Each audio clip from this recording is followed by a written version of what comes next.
get it on now. Ready. Radioactive shit. Locks up, don't cock it when you hit it. Don't locks up, don't cock it when you hit it. What's up, friends? I'm Maxwell. Welcome back to my channel. This is Max Reacts. Today I'm watching a video by Zach Campbell that says, "Dear DaBaby, you're canceled." Shout out to Whistle King. I don't typically watch Zach Campbell for just reasons I'm not going to state. I don't always agree sometimes with not necessarily what he says. Sometimes it's the way he says it, and I'm like, all right, you know, it gets a little tricky. But I'm gonna watch this because you requested it, and you know, who knows? It's been years since I watched a real Zach Campbell video, so we'll see if maybe he's a little different now.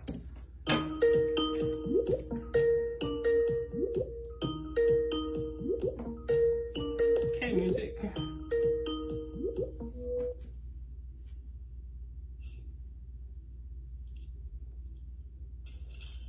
Show up today with HIV, AIDS, any unfairly sexually transmitted diseases that make you die 2-3 weeks. Put a cell phone light in the oven. Lady, if your pussy smell like water, put a cell phone light in the oven. Fellas, lights up. Fellas, if you ain't sucking nigga dick in the parking lot, put your cell phone lights in the oven. Let's be real about this shit. So keep it fucking real. Some of y'all niggas suspect as a motherfucker. Let's be real. Yo, DJ ain't making no bet either. All right. Before he gets into it, I never actually watched the video. After I read what was said, I was like, okay, yeah, you about to get canceled because that's crazy. But the DJ just made it worse. Damn. Jonathan, here's the thing. You're not going to talk to DaBaby. The character is out the window. We need to talk to Jonathan. Okay. This got sent to me. I missed this part of the performance. Me and my boyfriend watched Rolling Loud the whole weekend from the comfort of our couch. Mm-hmm. And we missed half of DaBaby's performance, so I didn't see that live, but then people had sent it to me like, bitch, do you see this? And I'm like, wait, what happened? We caught the tail end of his performance. So I was like, wait, is there like a context before this or something? And I watched it back, and there was no context. Which, first of all, that's the most ignorant, stupid shit I've ever heard a day in my life. Why straight people always want to involve themselves in our business, but when we ask for equality and all of these things, why y'all trying to push y'all agenda on us? But you got something to say. There's such a surface level moment here. I feel like him just talking about HIV and AIDS and saying that if you didn't suck nobody's in the parking lot, that's just scratching the surface of why I feel like DaBaby, you, Jonathan, it's time to hang it up. But the thing is, I can sit up here and preach to him blue in the face, and I know that you won't get canceled completely due to the fact that you are a man in this industry, due to the fact that you make so much money for so many other people. So I understand that this is going to be something that you kind of look over and wait for it to pass through. You know, you're waiting for this to kind of bubble, like, you know, boil over because you know it will. And that's where the problem lays. That's the huge problem. That's like the bigger deal. I wanted to hop on this Skype call. You too, this is a cigarette. I wanted to hop on the Skype call, and I wanted to have a genuine conversation with you, Jonathan, because here's the thing. You get on your Instagram and you say, I wasn't going on no rant. That's called a call to action. That's what that's called, because I'm a live performer. I'm the best live performer. I'm the live show killer. Let's stop there. Call to action. That's a call to action for you. Why the fuck would you call to action anything about HIV and AIDS and somebody suck your dick in the parking lot? Do you have HIV? Extreme. Do you have AIDS? Why would you call to action for something you have no idea about? First of all, this whole live show killer, the best performer, kill that too. You jumping in a goddamn crowd and throwing your rusty ass shoes in the crowd means nothing. The night before Travis Scott came out and shut the whole place down. One of the best male performers, the whole Rolling Loud. Travis Scott, the production value was over the moon. Your production value, you brought out a raggedy ass band from IKEA and thought it was cute. You brought out Tory Lanez and a musty ass mascot suit and thought it was cute. You jumping in the crowd being a rock star is not the performance killer. That's not the best live performance. You trying to fly up in the sky at the BET Awards and can't even get your mic together. That's not live show killer. So let's kill that. But I don't know, how can you say a call to action, because in my industry, a call to action is trying to get notice to something that needs to be done so action can be pursued. Yeah. So you're trying to say, if you don't have HIV and AIDS, put your lights up. And not just gays and not just men. There's so many women that has been, unfortunately, and got this disease involuntarily. Exactly. But we don't care about them. We don't talk about how this disease can go around, how it's not just a gay disease, by the way. Even people are saying, like, he's talking about gay people, he's talking about gay people. Yeah, but also, let's just be real, this disease doesn't have a sexual preference. Mm-hmm. Let's continue, Jonathan. Because he didn't This say is your rebuttal. This is men his at rebuttal. first. Interact with your friends, you get what I'm saying? Look, all the lights went up gay, but straight, you wanna know why? Because even my gay fans don't got fucking AIDS. Stupid ass niggas. They don't got AIDS. My Okay. gay fans, they take care of themselves.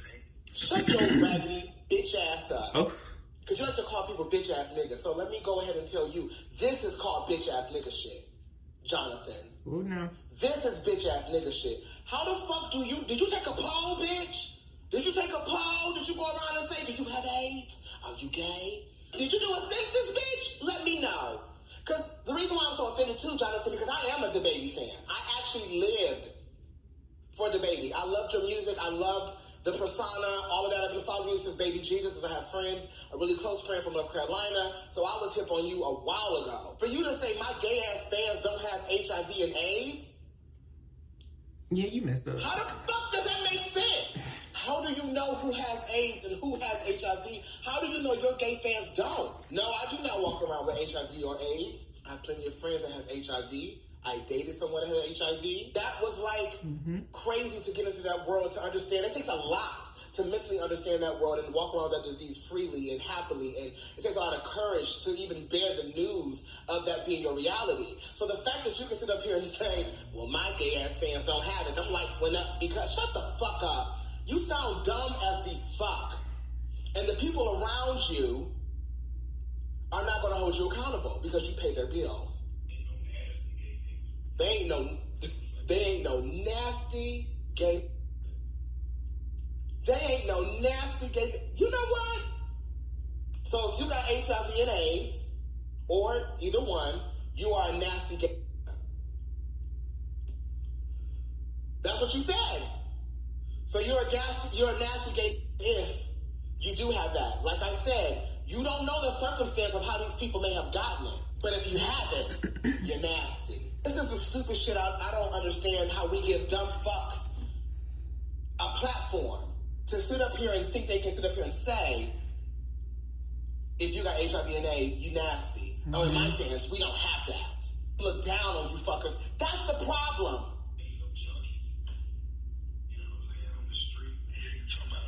They ain't no junkies. Suck dick in the rolling loud parking lot. Put your cell phone light up. You know what my gay fans did? Put that motherfucking light up, nigga. And he said multiple times. Crazy. They ain't sucking no dick in no parking lot, nigga. You gotta get a room, nigga. A good one, 5-star hotel. Put them in that. Oh, goddamn. Yeah, you gotta wait till they go to the crib, nigga. They ain't just gonna be out here just. So then you continue to, so then you comment on why niggas ain't sucking dick in the parking lot. Because you didn't say when you was on stage, my gay fans, y'all sucking dick. If you ain't sucking dick in the parking lot, my gay fans, put your hands up. You said, if you a nigga and you ain't sucking another nigga's dick in the parking lot, whoa. And then you try to backpedal and, well, my gay fans ain't gonna go. You gotta get them a hotel. You gotta get them a 5-star moment. You gotta wait till nigga, what the fuck do you know? And then that brings me to the question, Jonathan. Who hurt you? Who hurt you? Okay. Jonathan, it sounds like somebody hurt you. It sounds like you went through something. Like you had a little lover and something happened, allegedly. We gotta stop you doing know that. too much, and it was way too specific. Like you were targeting someone, talking to someone. Now, I know the game of this industry. You gotta get your name talking. You want your moment. You want your performance to be the most trending moment of the festival. You know, you want to be on top because that's what brings in more talk, more sales. The more is your name buzzing, either good or bad. So you've gotten what you wanted. But at what cost? Homophobia is so trendy and cool in the hip hop community. And that's what I don't get. But like I do understand, being from Detroit and being in the hood and having majority males in my family, only a couple girls, I understand the mentality that, not even understand, let me rephrase that. I can understand the mentality that some straight males may have when it comes to gay culture. They don't understand it, they don't get it, so they assume and they make the most asinine remarks. In hip-hop, it is almost funny, glorified, and as you should, because of the toxic masculinity of it all, make fun of gay. Those people are less than, they're sissies. And then, oh God forbid, in the hood, if you gay, you automatically got HIV. Oh yeah, some people still think like that, by the way. Especially my people that are black, and it's so fucked up. It's so fucked up, because that's what fucks up the black queer movement. These young kids that want to come out and be themselves. This is the reason why they don't. This is the reason why we have, because it's looked at and frowned upon like that. That's why it's hard for someone with HIV or AIDS to date, to feel a part of a community. Because someone that's not even in the community, someone that doesn't have a gay bone in their body, allegedly, has the right or feel like they have the right to speak on the matters of HIV and AIDS. But hip-hop, and this is why this little Nas and hip-hop shit is merging. This is why it's such a big deal. This is why it's such a big deal. This is one of the actually main reasons why it is a big deal. On top of this, DaBaby just decided to just pull all the antics. Do something homophobic, but also make Megan feel, little. Make her feel crazy. Make her feel stupid. By bringing Tory Lanez out on stage right after, because Megan was the performer before him on Rollin' Loud. So right after you come out and perform, skip all her verse and shit, naturally, but then bring out Tory Lanez. Now you can go down to you can figure out how you want to feel about the Tory Lanez and Megan situation, the evidence and also lack thereof, and or how you want to feel, taking up Megan's side. I personally believe when a black woman is being targeted, so that's just me, but some people may feel different. Some people may feel like Tory Lanez is in the right. And I'm not here to tell you different because we don't know much about the story, so I can't really defend and, completely give Megan's right, da-da-da-da-da, because I don't know, we weren't there. So, that's that. The fact that you brought him out, this is somebody that you had hits with. I'm sure you guys had an amazing relationship behind the scenes. You guys blew up at the same time, kind of simultaneously. Kind of heartbreaking to see what you've done to her and what you've done to your relationship. I get being entertaining, and I get even starting a little drama, but being so petty that who knows what happens, that could be her abuser that you're just completely promoting and putting out there and making fun and light of the situation. Just being honest. Jonathan, this has been you, though. You've been the person that will push the boundaries to entertain, to get your name talked about. You do whatever you need to do. This is not new. This isn't new. I'm not completely surprised. I'm appalled, but I'm not surprised, Jonathan, that you would do anything to kind of make people talk about you. Do you like to throw the word bitch nigga out to people? But you, right here, my dear, is the bitch nigga. It's so crazy that let a female artist would have did this. Let a little Nas, a Janelle Monáe, let them would have did this. Crucified. Something like this, to the magnitude of offending heterosexuality, because we already offend heterosexuality by just existing and believing in ourselves and wanting to express our sexuality in an artistic way. So, imagine you said some off-the-wall wild shit that nobody even asked you to say, especially as a woman. Crucified. Crucified. Deals would have been dropped. Things would have been gone. Oh yeah. Can we be real? But DaBaby knows this. DaBaby, you know. Jonathan, you know exactly that this is going to fade over for you. And that's so unfortunate. It didn't, though. For me, my community. It's so unfortunate. You're counseled in my book. Definitely. I'm fine. I actually do live without you pretty well. But it's unfortunate. Because one of the top black entertainers is homophobic. Yeah, you are. For sure.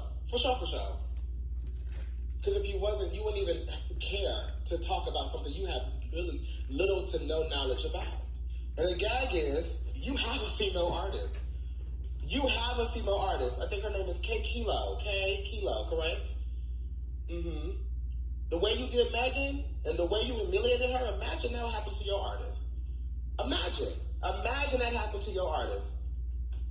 I wonder if you would care. I wonder if you would give a shit. I wonder if you would have her back then. Probably would. And the funny thing is,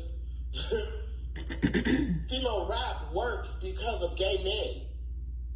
I'm being honest. Majority of the female rappers' fan base, a good chunk of it is gay men.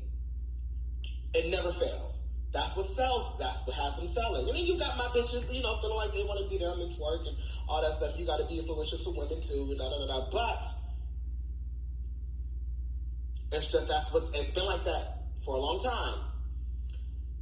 You up here fucking up Kilo's bag, talking like that. They find out you associated with. Oh wait, she associated with DaBaby. He don't live for us. I ain't about to put no money in his pocket. Listen to her. No shade. I know this won't affect you. I know this won't affect your bag too much.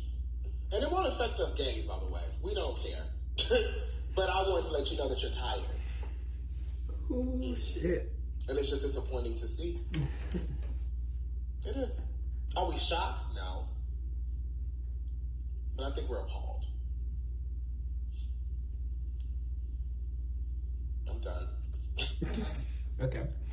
I'm gonna have to give Zach more recent content of you. Back in the day, he really, really was just super negative toward people in what I would describe as a very unwarranted way. It was his opinion, but it was vexing to watch. He would just be super negative, especially for me because I stand Tinashe and he drugged the fuck out of her in multiple videos. And I was like, dude, not even the stand aspect of it was what pissed me off. It was like, you just going hard for no reason.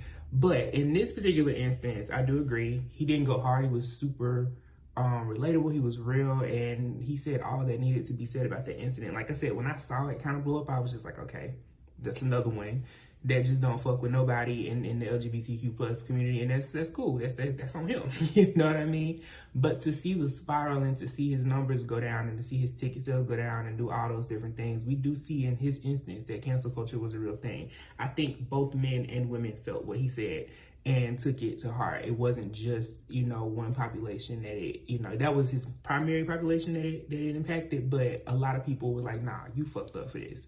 Because, he veered into a lane of HIV and AIDS, and that affects everybody. That's not just the gay community.